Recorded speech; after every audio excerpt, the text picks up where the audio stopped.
Olá, sou o professor Augusto Manzano e, dando continuidade ao nosso curso de Lógica de Programação Funcional, hoje serão tratados os assuntos relacionados aos princípios operacionais básicos. Não é mais uma introdução, mas agora é a preparação do terreno para que nós possamos trabalhar com a programação funcional de uma maneira mais cômoda. Nesta aula eu quero mostrar os seguintes tópicos: tipos de dados, incógnitas e constantes, expressões matemáticas, expressões lógicas, funções e constantes. Vamos falar dos tipos de dados, que são a parte mais importante numa linguagem de programação. A finalidade de uma linguagem de programação para computadores é efetuar em memória a manipulação de dados. As linguagens funcionais não são exceção a essa regra. Dessa forma, são operadas a partir de alguns tipos de dados, sendo os mais essenciais, os mais típicos, o número, o lógico, a lista, a tupla, o caractere ou a cadeia. Caracteres são grafados com aspas simples e cadeias são grafadas com aspas inglesas. O tema relacionado ao uso de caracteres ou cadeias não será tratado neste curso. Aliás, na aula passada eu disse que o nosso foco seria trabalhar com dados numéricos. Para esse contexto introdutório, então vão ser usados os tipos de dados: número, lógico, porque eu tenho as operações lógicas, lista com números e tupla com números, ou eventualmente tuplas poderiam ser usados também com dados lógicos, mas no nosso contexto, listas e tuplas serão usados com dados eminentemente numéricos. O tipo de dado numérico, o tipo de dado número, ele representa valores numéricos do conjunto de números inteiros e também valores do conjunto de números reais, os números fracionados, ou também chamados de ponto flutuante. Então aqui está uma relação de alguns números válidos na programação de computadores funcional. No contexto da programação funcional, há linguagens que tratam esses valores numéricos de forma diferente. Por exemplo, a linguagem ROP vai tratar como número, e quando eu trato como número pode ser inteiro ou real, tanto faz. Mas há linguagens que tratam esses dados numéricos de forma específica, ou só inteiro, ou só real, ou só fração. Por exemplo, Haskell é uma linguagem que trata números inteiros de um jeito, números fracionados de outro jeito. Linguagens como o Camel, F# também fazem esse tipo de distinção. No nosso contexto, para facilitar, eu escolhi trabalhar com uma linguagem que trata o dado numérico, independentemente dele ser inteiro ou real, da mesma maneira. Isso dá uma comodidade maior para o nosso início de aprendizado. Os dados numéricos eles podem ser usados na elaboração de processamento de cálculos, como adição, subtração, multiplicação, divisão, potenciação e radiciação, além de poderem ser usados em cálculos lógicos. As operações de cálculos relacionadas com operações matemáticas, elas são obtidas a partir de operadores aritméticos. Então, os operadores aritméticos típicos são o de adição, subtração, multiplicação representado pelo asterisco, divisão com o quociente real representado pela barra, divisão com o quociente inteiro representado pelo comando div, a potenciação, a exponenciação, que pode ser com circunflexo ou asteriscos duplos, e o resto da divisão a partir do operador mod. Isso eu estou colocando num contexto de português funcional, como se eu estivesse escrevendo um programa funcional usando língua portuguesa. Quando eu vou para as linguagens de programação, alguns desses símbolos podem ser modificados, podem ser diferentes. Então, toda vez que você for aprender uma linguagem de programação nova, é interessante você ver, primeiramente, quais são as simbologias que essa linguagem opera. Muita atenção para os símbolos de adição e subtração, porque se eu estiver usando esses símbolos de forma prefixada, eles serão representantes de valores positivos e negativos. Operações de divisão com quociente inteiro ocorrem então com o operador div e o quociente real com a barra de divisão. Isso é um outro ponto que temos que também ter algum cuidado. Um ponto importante a ser considerado é a precedência na operação matemática dos operadores aritméticos. Em linguagens funcionais, elas tendem a seguir o mesmo princípio estabelecido na ciência matemática. Aliás, muitas linguagens também imperativas não funcionais também seguem esse princípio. Mas há linguagens que às vezes alteram essa precedência. Então é muito importante também você verificar na linguagem que você está usando se essa precedência segue o padrão matemático ou outro. E aí você vai ter que adaptar os seus cálculos frente a isso. Então, exponenciações que também auxiliam as radiciações têm primeira instância na precedência, multiplicação e divisão na segunda instância, adição e subtração, última instância, terceira instância. Por exemplo, vamos imaginar aqui que eu fosse fazer a operação 3 ao quadrado mais 5. Internamente vai ser calculado primeiro 3 ao quadrado e depois será somado 5. Já a operação 2 multiplicado por 5 menos 2 vai ser feito primeiro a multiplicação de 2 por 5 para então ser subtraído 2. Agora, se você quer, por exemplo, que 3 elevado ao 2 mais 5 e 2 mais 5 seja feito inicialmente, é importante que essa operação esteja entre parênteses. Para alterar a prioridade de precedência, use tão somente parênteses, mais nada. O tipo de dado lógico ele representa valores booleanos falso ou verdadeiro, a partir da definição de uma condição. Uma condição, computacionalmente falando, ela é uma relação lógica entre o elemento variável versus variável, ou entre o elemento variável versus constante, ou vice-versa. Jamais você vai encontrar uma relação de constante versus constante. O uso de valores lógicos é uma das ações mais importantes na computação, pois ela permite estabelecer operações de relações de igualdade e diferença, a partir do uso de operadores relacionais, igualdade representando equações e diferença representando as inequações. Os operadores relacionais conhecidos são igual a, maior que, menor que, maior ou igual a, menor ou igual a e diferente de. Esses símbolos eu estou usando para documentação em português funcional, mas quando eu uso uma linguagem de programação, pode ser que esses símbolos sejam diferentes. Então, você precisa, antes de usar uma linguagem, verificar qual é o formato de operadores aritméticos, lógicos e relacionais que a linguagem opera, para você saber fazer a conversão daquilo que você conhece para a necessidade da linguagem.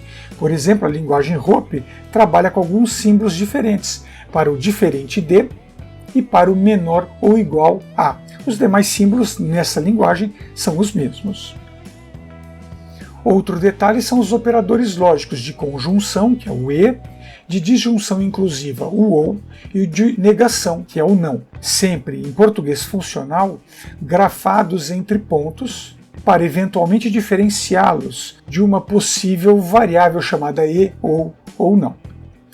A prioridade dos operadores lógicos ela segue primeiro o não, depois o e depois o ou. Normalmente as linguagens seguem essa relação, mas é sempre bom dar uma olhada na linguagem que você vai trabalhar se ela tem alguma diferença na precedência da prioridade desses operadores. O resultado lógico a partir do uso de operadores lógicos ele segue uma tabela que a gente chama de tabela verdade. Então, olhando aqui para o operador e de conjunção, observe que o resultado somente é verdadeiro quando todas as condições são verdadeiras. Observe que eu estou dizendo todas as condições, eu não estou dizendo as duas condições. Esse é um erro muito comum entre estudantes. Porque você viu lá condição 1 e condição 2, você acha que são duas condições. Eu posso ter N condições, eu posso ter 500, 1000, 10.000 condições. O resultado com o operador e somente será verdadeiro se todas as condições forem verdadeiras. Com o operador ou, existe uma flexibilidade diferente. O resultado é verdadeiro quando pelo menos uma das condições é verdadeira. O resultado com ou só é falso se todas as condições forem falsas. Então observe que o ou é contrário ao e. Então para você guardar isso em mente o operador é conjunção, é e. O resultado é verdadeiro quando todas as condições são verdadeiras. O operador é de disjunção inclusiva, o ou. O resultado é verdadeiro quando pelo menos uma das condições é verdadeira. E o operador não, ele tem a finalidade de inverter o resultado lógico. Então, se a condição for falsa, eu vou ler essa condição como verdadeira. E se a condição for verdadeira, eu vou ler essa condição como falsa. E um detalhe, o não é usado à frente de uma condição. E se for de um conjunto de condições, esse conjunto de condições tem que estar definido entre parênteses. O tipo de dado lista ele representa a definição de conjuntos. E uma lista é representada, ela é delimitada entre colchetes e normalmente os seus valores são separados com vírgulas. Um outro detalhe interessante também e importante é que lista é formada apenas por elementos homogêneos, todos os elementos do mesmo tipo. Eu posso ter listas numéricas, listas lógicas, mas eu não posso misturar elemento numérico com elemento lógico. Então aqui eu tenho dois exemplos com essas situações. A delimitação de listas entre colchetes pode ser diferente em certas linguagens de programação funcional. Tenha atenção muito a este detalhe. Uma característica operacional importante das listas é o fato de serem estruturas dinâmicas, ou seja, as listas elas podem ser aumentadas ou diminuídas durante o uso. Isso dá uma mobilidade bastante grande na operação funcional. Com relação às tuplas, nós temos uma liberdade maior. As tuplas aceitam que os dados sejam homogêneos. Por exemplo, ali a tupla x eu tenho o valor 1 e 2. Na tupla y eu tenho o valor 1, 2,5 e verdadeiro. As tuplas, por sua vez, são delimitadas entre parênteses e os seus elementos são separados por vírgulas.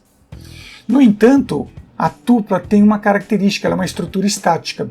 Uma vez definida uma tupla, eu não posso nem diminuir o seu tamanho e nem aumentar o seu tamanho. Ela tem um limitador nessa sua ação. A delimitação de tuplas entre parênteses pode ser diferente em certas linguagens de programação. Esteja atento a esta observação. O uso mais comum de tuplas é na definição de pares cartesianos no estilo x e y, mas eu posso usar tuplas com 3 valores, 4 valores, 5 valores. Não existe uma limitação em relação a isso. O uso de listas no geral é mais frequente que o uso de tuplas, como será percebido ao longo deste curso. De um ponto de vista amplo, saindo aí da esfera computacional, as tuplas podem conter elementos repetitivos e listas não devem ser expressas dessa maneira. Por exemplo, listas, aqui eu estou falando no sentido matemático, é conjunto.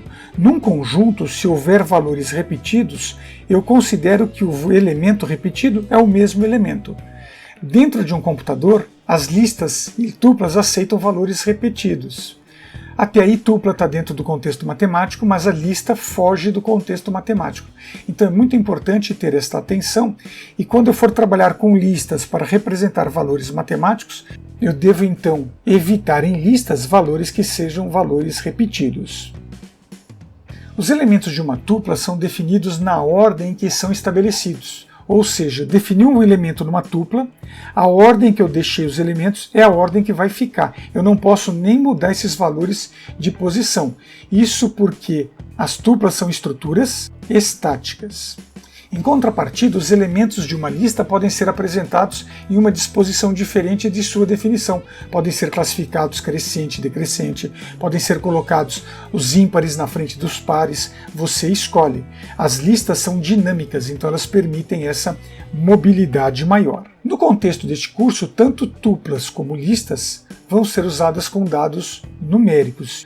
Diferenças no tratamento dos tipos de dados devem ser conduzidas a partir do estudo de cada linguagem funcional em específico. Eu vou mostrar de um contexto mais amplo e genérico, e quando você for para uma linguagem diferente da linguagem que vamos usar, é adequado verificar quais são as restrições, características e estruturas operacionais que devem ser obedecidas e utilizadas. Vamos falar um pouco de incógnitas e constantes. Esse assunto foi um dos temas da nossa última aula e eu quero ainda passar mais alguns detalhes a este respeito. Como comentado, o conceito de incógnita na programação funcional é referenciado como variável imutável. O termo variável imutável parece antagônico, e o é, pois o conceito de variável, por si só no dicionário Roais ou qualquer outro dicionário, tem descrito, por exemplo, como sendo aquilo que é sujeito a variações ou mudanças, que pode variar, inconstante, instável. O dicionário ainda acrescenta posição de armazenamento que contém um tipo de dado que pode ser modificado ao longo da execução do programa. No dicionário Roais eu tenho a definição de variável clássica, que está em amarelo, e a definição de variável do ponto de vista computacional, que está em azul. Veja que essa definição contraria variável imutável. A palavra imutável está meio fora de contexto junto da palavra variável. Eu já fiz uma discussão na aula anterior a esse respeito. Gostaria ainda de chamar um pouco a atenção a esse detalhe, mas do ponto de vista até filosófico. O conceito de variável encontrado no dicionário é corretíssimo e se aplica perfeitamente à programação no que atualmente vem sendo chamado de variável de estado, que antes era apenas variável. Note que o que conhecíamos até a popularização da programação funcional como variável, agora é chamado de variável de estado. Criou-se uma especificação, um rótulo, para diferenciar a variável de estado da chamada, entre aspas, variável imutável. Alguém talvez influente em algum momento fez referência ao termo variável como variável imutável e isso acabou pegando.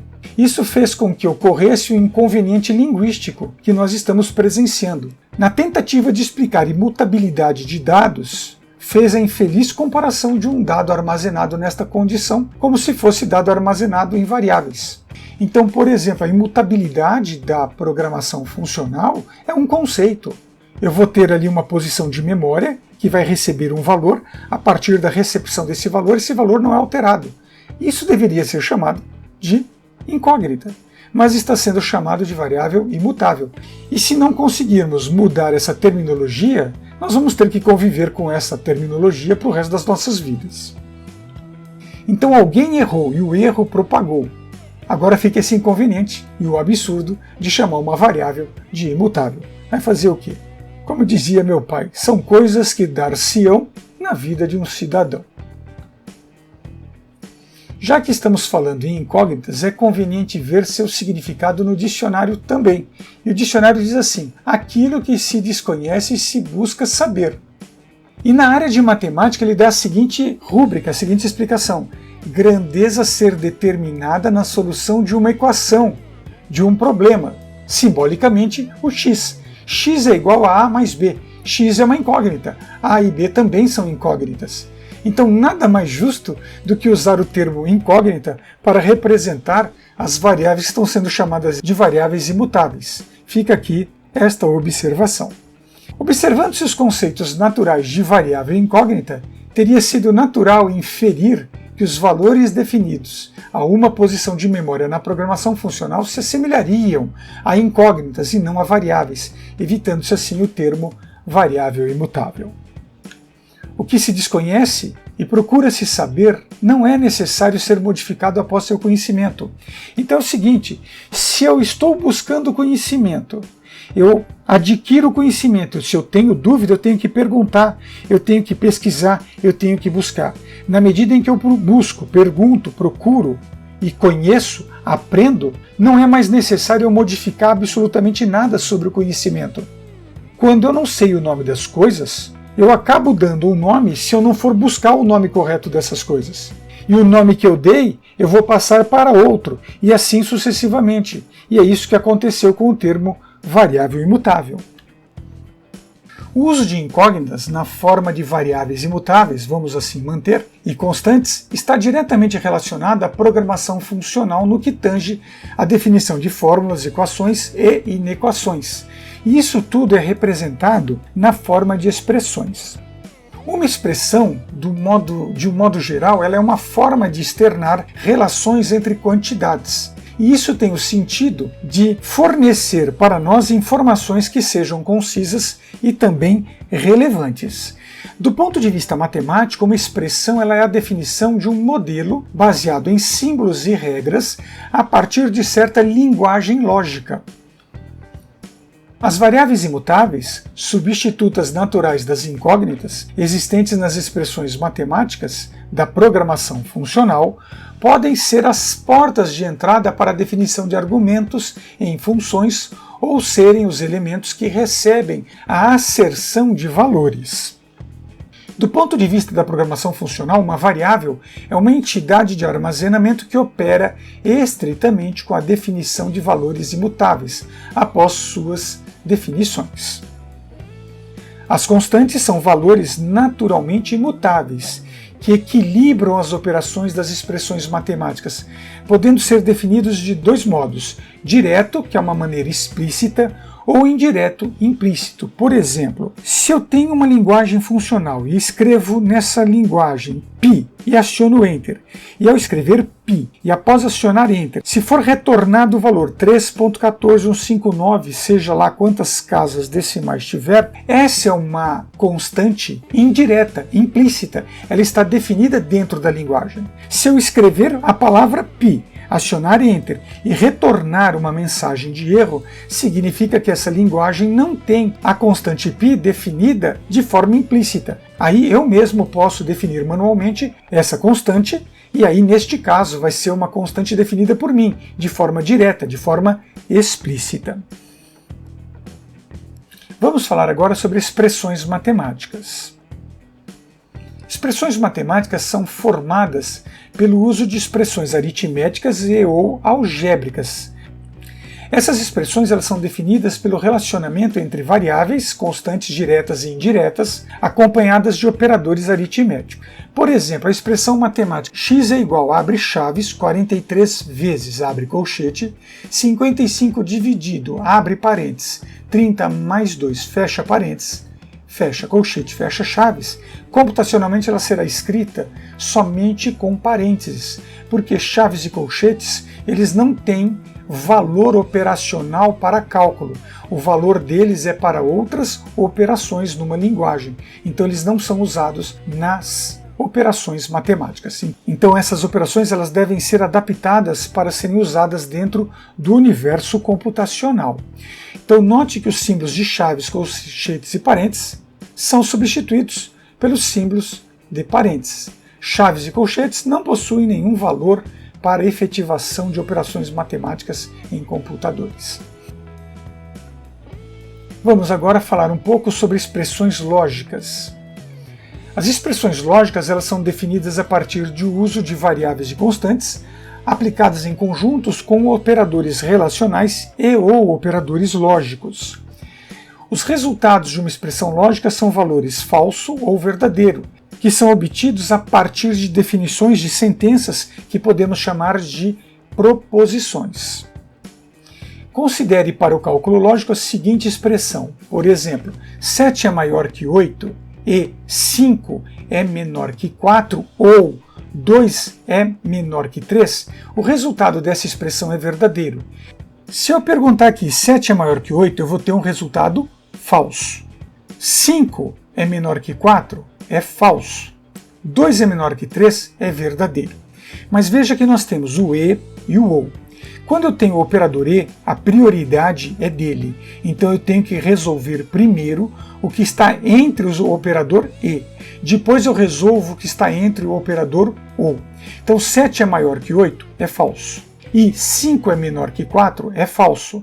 O resultado lógico do operador de conjunção e somente é verdadeiro quando todas as condições são verdadeiras. As condições são falsas. Então o resultado desse e é falso. Então eu tenho falso ou 2 menor que 3. O resultado de 2 menor que 3 é verdadeiro. Quando eu tenho um falso, o operador de disjunção inclusiva ou e um verdadeiro, o resultado é verdadeiro porque, com o ou, o resultado é verdadeiro se pelo menos uma das condições é verdadeira. E 2 menor que 3 é verdadeiro. Agora, observe este outro exemplo.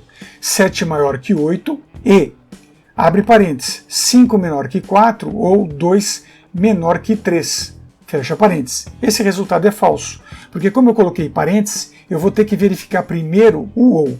E no ou eu estou dizendo o seguinte, 5 é menor que 4, isso é falso. Ou 2 é menor que 3 é verdadeiro. Falso ou verdadeiro, o retorno é verdadeiro. Então eu tenho um verdadeiro que vai ser avaliado agora com o e. 7 é maior que 8 é falso. Falso e verdadeiro, o resultado fica falso porque com o e o resultado só é verdadeiro se todas as condições forem verdadeiras. A inversão do resultado lógico ela é conseguida com o uso do operador não. E para fazer uso do operador não, é importante considerar a condição à sua frente. Então, por exemplo, 7 é maior que 8? 7 maior que 8 é falso, mas o não à sua frente dizendo que não é falso, diz então que a condição é verdadeira. Agora este outro exemplo. Eu tenho duas condições, 5 menor que 4 ou 2 menor que 3. Essas duas condições precisam ser avaliadas juntas para que o não execute sua ação. 5 é menor que 4 é falso. Ou 2 é menor que 3 é verdadeiro. Quando eu uso o operador ou, o resultado é verdadeiro quando pelo menos uma das condições é verdadeira. E a segunda condição é verdadeira, então o resultado desse ou é verdadeiro. No entanto, quando eu digo não verdadeiro, o resultado se torna falso. Vamos falar agora sobre funções e constantes do ponto de vista da programação funcional. A estrutura genérica de uma função em português funcional é definida como: na linha 1, quando eu coloco ali número entre parênteses e o retorno de um número, eu estou pedindo para a linguagem informar o computador que eu preciso de um espaço na memória para guardar um valor temporariamente e para ter o resultado de outro valor temporariamente. A linha 2 já vai contextualizar a ação, então eu vou representar ali a incógnita do lado esquerdo, e o símbolo de menor que, esse menor que duplo, ele chama asserção. Então, a incógnita vai sofrer uma asserção da operação à sua direita. Então, como exemplo, vamos considerar uma função chamada soma, que recebe duas incógnitas representadas pelas variáveis v1 e v2, as variáveis aí imutáveis. Veja que na linha 1 eu escrevi soma, abre parênteses, número, vírgula, número, fecha parênteses. Significa que eu estou dizendo para o computador que eu preciso, na memória, de 2 espaços para armazenar uma entrada. Depois eu tenho ali o operador dizendo saída e peço para ele reservar um número. Então eu tenho argumentos de entrada 2 e uma saída. Ele vai reservar 3 espaços na memória para V1, para V2 e para o resultado de V1 mais V2. Na linha 2 eu tenho soma, V1 é o primeiro número, vírgula, V2 é o segundo número. Coloco o símbolo de asserção e digo, eu quero somar o valor de V1 com o valor de V2. Linha 1 é o protótipo da função, é a assinatura, é o que reserva espaço na memória. A linha 2 é a ação da função, é a sua operação propriamente dita. Basicamente, a gente resolve uma função com 2 linhas, eventualmente com 3, 4, 5 linhas, mas em média 2 linhas é o suficiente para você resolver basicamente um programa na programação funcional. A partir da definição da função soma com os argumentos v1 e v2, vamos imaginar que v1 será o valor 7 e o v2 o valor 3. Vamos ver o que pode acontecer internamente na memória.